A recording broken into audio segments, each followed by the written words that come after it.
ప్రభుత్వం ఏర్పాటు చేసిన బడ్జెట్ సమావేశంలో పూర్తిగా 6 గ్యారెంటీలు ఇచ్చి ప్రజలను ఏ విధానంగా మోసం చేసిండ్రో మరి దానికి సంబంధించి ప్రజలు ఎంతో ఆశపడ్డ సందర్భంలో ఇలా పద్మశాలి రైతన్నల తర్వాత నేతన్నలని గుర్తించిన పెద్ద గొప్ప వ్యక్తి కేసీఆర్ గారు ఇవాళ రైతుల తర్వాత నేతన్నలని గుర్తించి ఇలా ఉపాధి కల్పించాలని చెప్పి ఒక లక్ష్యంతో ముందుకు పోయిన కేసీఆర్ గారు ఈ రోజున నేతన్నలకు సున్నా చూపించుండు అంటే 6 గ్యారెంటీలు ఏ విధానంగా చేసిండో ప్రజలను మోసం చేద్దామన్న ఆలోచన కొరకు ఇవాళ ఒకప్పుడు 1200 కోట్ల బడ్జెట్ పెట్టిన కేసీఆర్ గారు ఇవాళ దాన్ని 400 పెట్టి లాస్ట్కు 250కే సరి చేసిన ఇవాళ కాంగ్రెస్ గవర్నమెంట్ ఇవాళను పూర్తి స్థాయిలో రోడ్డు మీదకి తీసుకొచ్చిన సందర్భంగా ఇలా మీడియా సమావేశం ఏర్పాటు చేసుకొని పత్రికా సోదరుల ద్వారా ప్రజలందరికీ తెలియజేయడం జరుగుతుంది.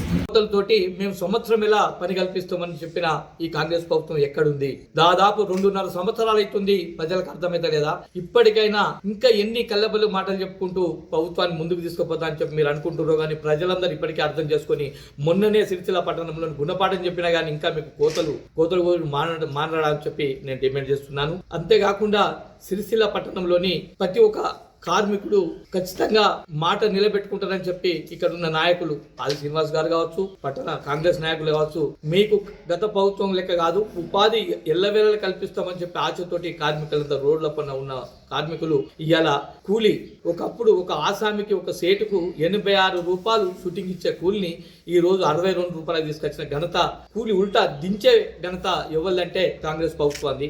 54 రూపాయలు ఉన్న కూలిని ఇలా 32 రూపాయలు తీసుకొచ్చిన ఘనత ఎవరంటే ఈ కాంగ్రెస్ గవర్నమెంట్ది. ఖచ్చితంగా కార్మికుడు ఆసామి బతకలేని స్థితిలో పొమ్మన లెక్క పొగబెడుతున్నట్టు దీన్ని బట్టి పద్మశాలకు అర్థమవుతుంది. ఖచ్చితంగా చేనేత కార్మికులే కావచ్చు, పద్మశాలే కావచ్చు, నువ్వు బడ్జెట్ కేటాయించే దానినే విపక్షత చూపించినట్టు ఇలా 6 గ్యారెంటీలు అయితే ఏ విధానంగా మోసం చేస్తున్నావో ఆ విధానం కాకుండా ఉల్టా మీకు పెట్టమని చెప్పి ఇలా బడ్జెట్ ను 258 కోట్లు పెట్టి ఇలా ప్రజలను మోసం చేస్తున్నట్టు పూర్తి స్థాయిలో తెలంగాణ రాష్ట్ర పద్మశాలి నేతన్నలకు పూర్తిగా అర్థమైపోయింది. రానున్న రోజుల్లో మీరు ఖచ్చితంగా మీరు చెప్పినా కానీ మాటలు నమ్మే పరిస్థితి లేదు.